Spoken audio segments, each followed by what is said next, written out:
Hey guys, okay, I'm here to talk to you about the difference between using higher carbohydrate or higher protein intake. So both of them have their place. And it's very important to remember that nutritional planning should be altered based upon what your body actually needs. And in particular, when we consider the use of higher carbohydrate intake or higher protein intake, we really need to ask ourselves a question of how our bodies are producing serotonin as well as dopamine, and whether or not the amino acids that are utilized to produce these neurotransmitters are actually being synthesized in the right manner to produce it in the first place.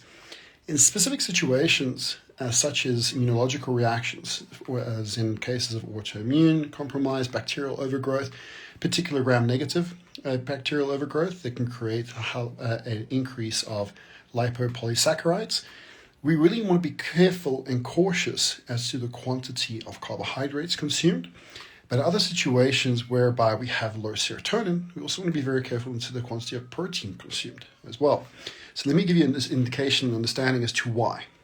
So when we have heightened immunological reactions instigating inflammation, particularly in the gut, we really want to reduce the availability of excessive tryptophan to be able to provide resource to the chymeric pathway, which can increase the production of quinolinic acid, which is a neurotoxin.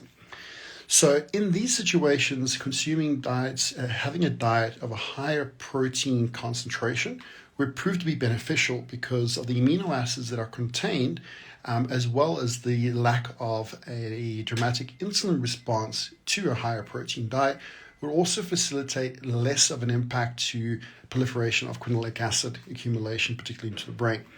Now, this isn't to say that high protein is the only way to go, not by any means. In certain situations, however, when the brain is not provided or is not able to attain the right amount of tryptophan, we really want to be cautious as to the quantity of protein consumed as well.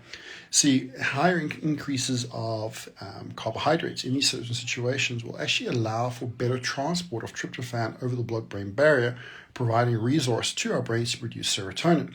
So in cases where people are suffering with depression, as an example, and are put into a clinical setting for treatment, often what is indicated as a recommendation is a higher carbohydrate intake and a lower protein intake, and for every due reason, not only because of the nitrogen waste that has to be contended with in these certain situations, which isn't always contended with in the best possible manner in states of depression.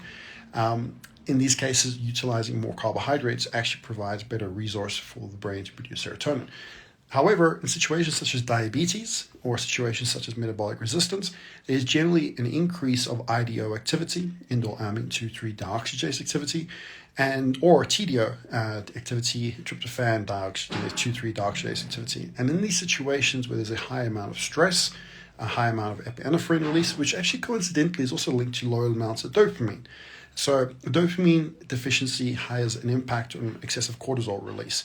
And it's not just about the efficiency of production, but also the efficiency of filtration as well. And with all this complex considerations, one really needs to take into account the outcome of testing to determine where it is within the neurotransmitter paradigm that a particular biochemistry is sitting within to give the right indication of a type of dietary protocol, nutritional protocol to follow, even to the simplicity of macronutrient ratios, let alone the other limitations or exclusions of specific antinutrients like oxalates, FODMAP-based food, and so on. But to the basics of the economics of nutrition, they really need to be altered and amended based upon what is going on within the neurotransmitter complex, the aromatic amino acid metabolism, and whether or not enzymes are actually in sufficient quantity due to liver health, amongst many other possible contributing factors, to enable that to happen in the best possible scenario. So high protein, very beneficial. High carb, also very beneficial, but in scenario-specific cases. Hope this makes sense to you guys, and I hope you guys have an amazing Easter forward. From me, Justin McGraw.